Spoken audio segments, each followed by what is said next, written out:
Welcome to Tea Talks at the Table, where we gather to share heartfelt stories, embrace and uplift each other. And as we do this, we're also learning things about ourselves. My name is Bertha Potts, And I'm Freddie Page. and we're also joined by. Joseph Giddens. And Margaret Simpson. So we would like to welcome our guests to the table as well as we gather for our very first podcast. We are so excited, and we are hoping that as you begin to follow us, that you would be excited as well. Just give you a little update or just a brief synopsis of what Tea Talks is about, or kind of sort of the start of it. Um, there are four of us, and there are two ladies that are not present. At some point, hopefully they will, they will join us, and when they do, we'll let you know who they are. So we meet every third Sunday at Northside. It is called Self Care Sunday. And one of the things that we do there is we talk a lot about self care. And one of the things in particular we do is that we do gather at the table. So we talk about topics, any topic that the ladies bring up. It can be loss and grief, it can be depression, it can be anxiety, any challenges that they're facing. And we also talk about techniques, because it's good to talk about things that's going on with you, but it's also good to have tools to help you to work through whatever that process is. Basically, like I said, it is a support group, and currently it is women. So we're not exactly sure how this will evolve, because I have a young man that's sitting beside me, as he said that his name is Joseph, and Joseph reminded me that he has a wife, he has a mom, he has friends that are women, and so we can all benefit from information that is gathered at the table. One of the other things that I would like to mention is that this is, and we're almost at the end of the month, but it's still not too late, this is Women History Month. And one of the things that they do with that, of course, is that they pay tribute to these giants who have left footprints in the sand and also made a mark in a textbook, of course, so we can read about them. But one of the things that we like to do is talk about those ladies that are tucked away, that are hidden, that are also important in our lives, that probably gathered at the table as well and brought us to where we are. So we may touch a little bit about that as well. So let's just get started with that word, gather. And then we're going to look at it from different perspectives. You can, whatever's going through your head, whatever's flowing, it could be about childhood memories, it could be from a spiritual level, it could be from a political, no, we may need to stay away from political, but whatever level it is, it can be addressed. So I looked up gather, and one of the things it said is come together. And then the other thing it said that I thought was awesome, it says bring together and taken from something that is scattered. So with that being said, let's just kind of dive in and talk about what is gathering for you. How do you see gathering at the table? What is your experience in terms of gathering?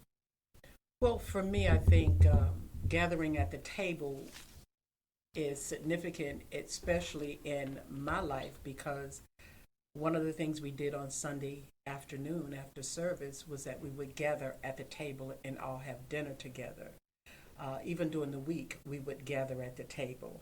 And oftentimes when we are in meetings, we gather at the table. So gathering could take on many different hats and can lead us in many different directions.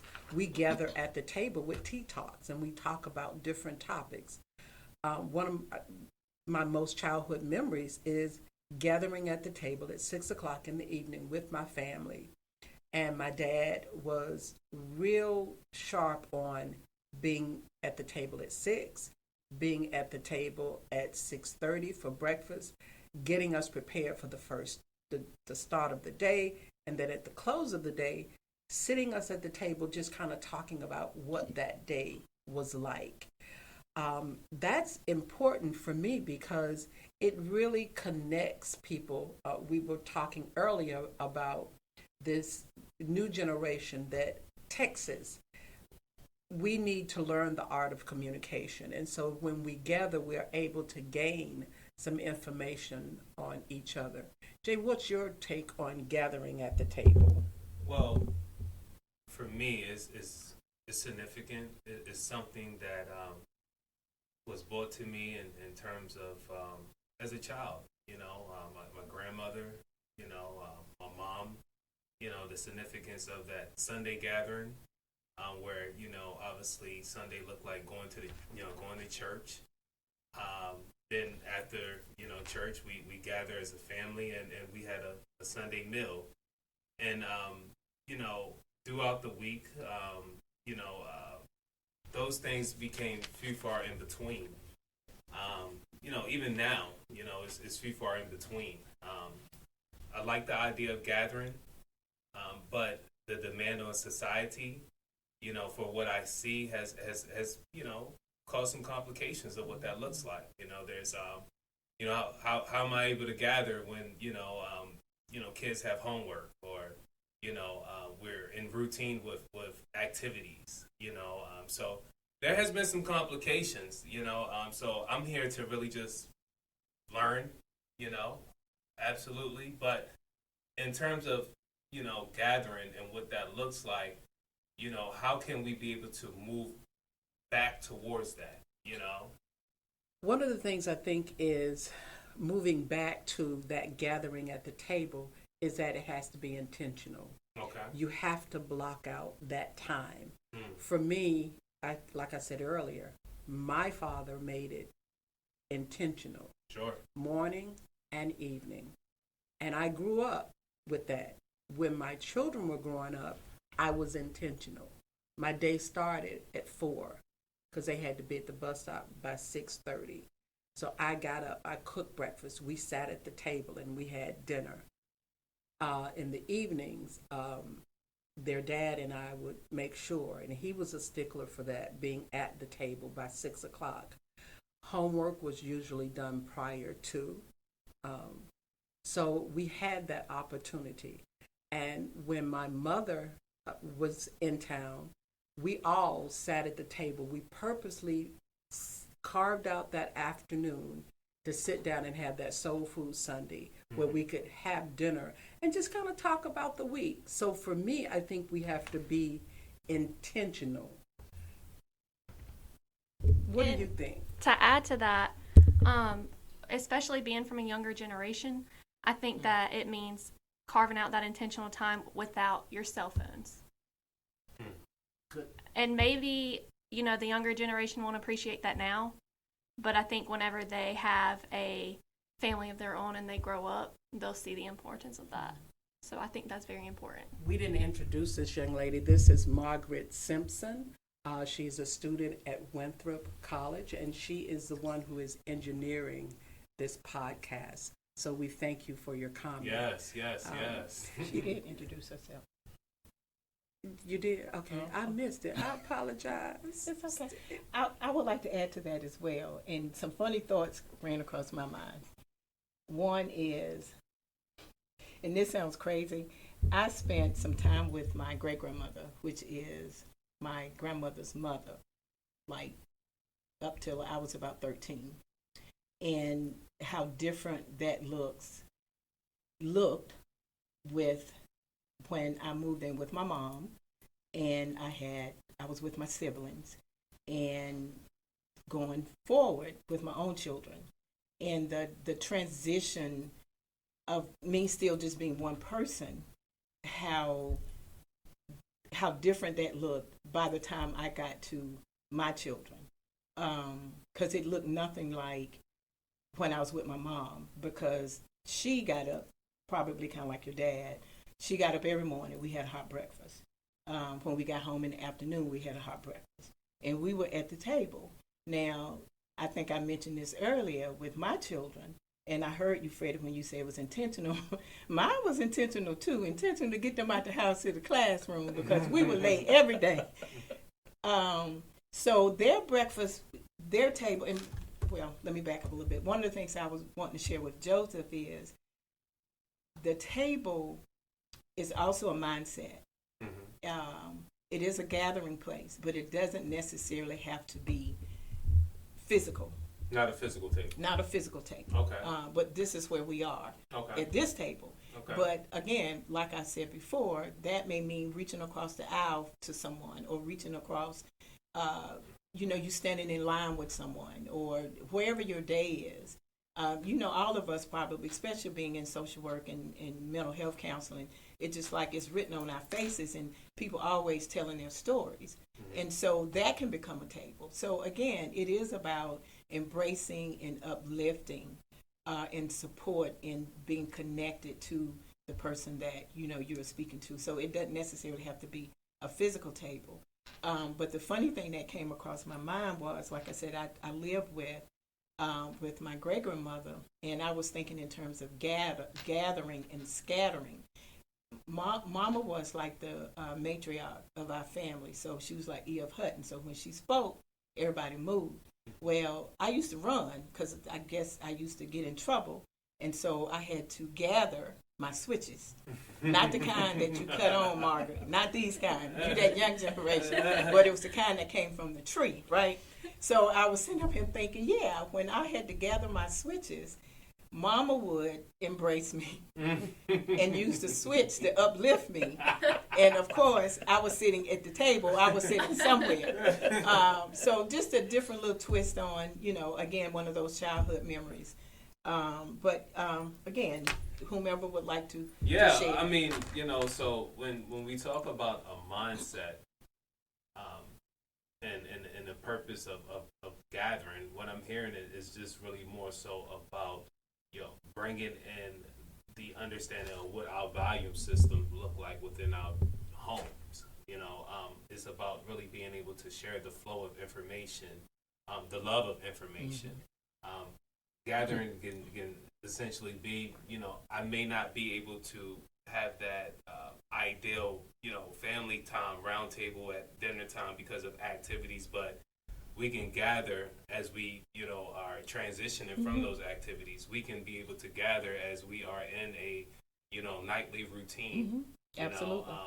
And it's really about, it's about embracing, your family members and your loved ones to have that flow of communication, because essentially, we have to be able to love on one another because we all are going through stuff. This is a fast-paced society, and the demands that I'm faced with as a professional is essentially equivalent to some of the demands that my kids are faced with as a student. I have a young adult man that's 16 going on 25, but this is a busy time for him.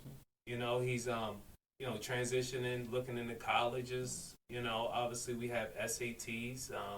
We have graduation, we have prom, and sometimes we kind of miss those opportunities because we're just looking on about being more goal oriented or more goal directed. What that next step is. What that next step is, and that's that instant space of society that keeps us running, that keeps us going. But what I'm hearing is that it's really about in order to break that cycle, is come in with a mindset of just how's your day going, or just bring it down to conversation that it doesn't have to always be about the goal directed conversation, but just more so about love, embracing, and being able to empathize and understand of yes, I know you're going through it. I know it's a rough time, but I'm going through it as well. It's a rough time for me. So, I definitely love that concept of mindset, just to be able to know that, gathering, doesn't have to be the physical table, but, we can gather on the run. Absolutely. And I think when we can understand that gathering for each individual is going to be somewhat different. Okay. Understanding that my gathering may be different from Margaret's gathering, from your gathering, but at least we're making the effort together. One of the things I do when my grandkids come in from school is that we why I'm serving dinner, because dinner is prepared before they get home from school, because they don't eat lunch, and so they come in and they're ravished, they're ready to eat. So why I'm serving their plates, we're talking about things that happen, and they always say, oh, let me tell you about this, or let me tell you, I took a test. So taking that opportunity, and there are times when I really don't want to, I just want to serve your dinner and move away and just kind of reflect. So being able to take that time out, even when you don't feel like it, because you've got stuff going on. You know, you talked about being a social worker, mental health, just kind of talking to people all day.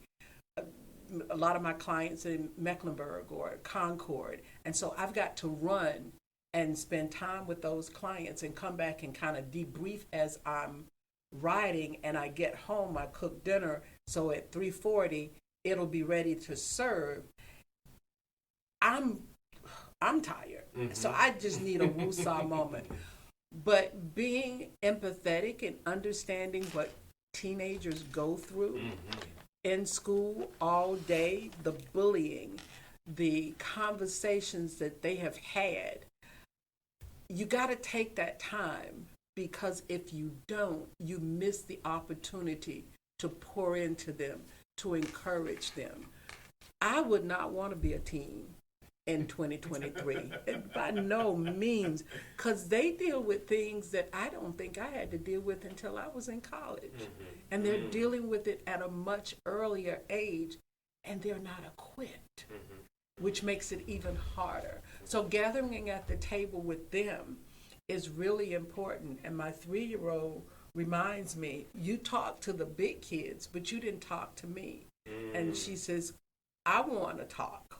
She wants to gather. She wants to gather. So I take the time, and she's told me somebody took her doll and threw her doll on the floor, or somebody broke her doll's pacifier. Now, do I really want to hear that? No. But it's important to her. And so for me, being able to pick up the phone and call my sister on the phone and say, look, I need a minute to kind of, and I always say it, I need a minute to throw up. I just need to get some stuff off my chest, and being able to say, Bert, you got a minute? I got to talk. And so just being able to share, it's not a physical table, but it's a symbolic table. And so by the time we finish talking, and we never talk for less than an hour, being able to have that moment of real concern, real empathy, and she's listening to me and I'm listening to her, and we're able to understand that we needed to gather at the table so that we could woosah for a moment. So how do you get those woosah moments? Yeah, I mean, me, the woosah moments, going to the gym. Okay. Going to the gym, healthy lifestyle, dieting, but that stuff is so goal oriented. But it isn't. But because if you don't go to the gym, you don't have, like I went this morning, I came out like, I'm ready to do this day. But when I don't, I'm like, I'm dragging. So that gets the endorphins moving, gets the blood circulating. You get to one point in age, blood don't move like it used to, so you got to help it move. Freddie, nothing moves like it used to. And I was going to ask, does going to the grocery store count as going to the gym? Because that's what I did this morning. Okay. I didn't work out, but I walked out. So does that count? Okay, that's your workout. Okay. That was your workout. So, the healthy lifestyle for me just says I've got to do things to preserve and take care of me, because if I'm looking for everybody else to take care of me, if I'm not willing to pour into myself, then what do I have to give? I always tell my children, you stick your straw in my glass and you all suck from that glass, and then you push it over to the side. You don't even make sure the dust is out the glass. You just leave the glass. So you have to find a way to kind of uplift yourself. having sister friends, brothers that you can come to and just kind of be who you really are with no intent, just regular conversation, that gathering that you have. Even for young children, I watch young adults, how they gather. But I also watch families. And one of the things, I went into a restaurant and I watched a family at a table. They were gathered at the table, but guess what? There was no conversation. They had the two kids on their tablets and the two parents with their phone. And you said, Margaret, be intentional about putting those devices away. How would you like it if somebody's talking to you and they got their phone in their hand? Yeah. You know, that says to me, you're not listening. And being able to give them that eye-to-eye contact to let them know that I am really engaged. I'm really interested about what you're saying. Somebody who doesn't look me in the eye, kind of take it like, I would like to just kind of, I guess, go back to both of you, but Joseph in particular, and back to those little tucked away women, and again, how they probably gathered to get us to a point in our lives based on, again, situations. Because we're standing on the shoulders of, and I'm real careful when I say strong, because I think when we think about strong, we have this image of, she can go, she can do this, and all those things, when strength looks differently to different people. So again, I go back to my great-grandmother, my mother, my grandmother, and in the roles that they did, whether they realized they were gathering or not, to help to keep us in a place. And like Joseph was saying, my son is 16, 17? 16. Going on 25. So again, like he's saying, all the fast pace, how do we do homework? How do we look at college? But again, it's like somewhere along the way, your mom and probably your grandmother, they have had an impact on you. So you're gathering, it just looks different. Sure. Yeah. So when you're talking to your son, and I'm sure you're talking to him about girls, so those are some of those gathering moments, the do's and the don'ts of that. The colleges, I don't know, the conversation that you have, but in essence, we go back to what we said, to uplift and embrace. So these women, whoever they are, have had a pivotal, that's a big word, ain't it? yeah, that's a big word. Pivotal role in our lives. And I just think that we are a product of our experiences, of our past, and that these ladies are significant. And even when I go back to middle school, I remember and I want to be correct when I say this, the custodian, she was my neighbor, and the things that she did for me because she knew my family. And those ladies, again, were tucked away and hidden because she didn't make a big deal out of it, but it was very impactful. So again, I just think, and that was a type of gathering, because she made a decision to do certain things, not at my request, not at my family's request, but she did. So I just want to make sure, again, as we gather, it's going, like you said, it's going to look differently to all of us to a degree. Now, Margaret's gathering, and my grandchildren were children. I can't even imagine, like you said, what that's going to look like, even compared to Joseph's children. Well, you know what they do a lot of? They do a lot of texting. And I have girl grandchildren, and so I hear them on the phone, and they don't hold the phone up. They use speakerphone, so I'm able to hear conversation. And so they gather in the evening to talk about what this kid did or how this class went awry. And so you hear the events of their real day, because they're going to tell you one thing, and as they gather and talk over the phone, that conversation looks a whole lot different from the conversation that they had with me. And being able to understand that their gathering looks a little different, than it would look with other people. So and when you talk about those hidden figures in our lives that just do things, I would come to Rock Hill for the summer and during the holidays. And periodically, I grew up military, so periodically we would come and stay in Rock Hill for about a year or so. And I remember living on Hampton Street, where all the teachers and the principals and the pastors, everybody on that block was a professional. And so they kept you in line.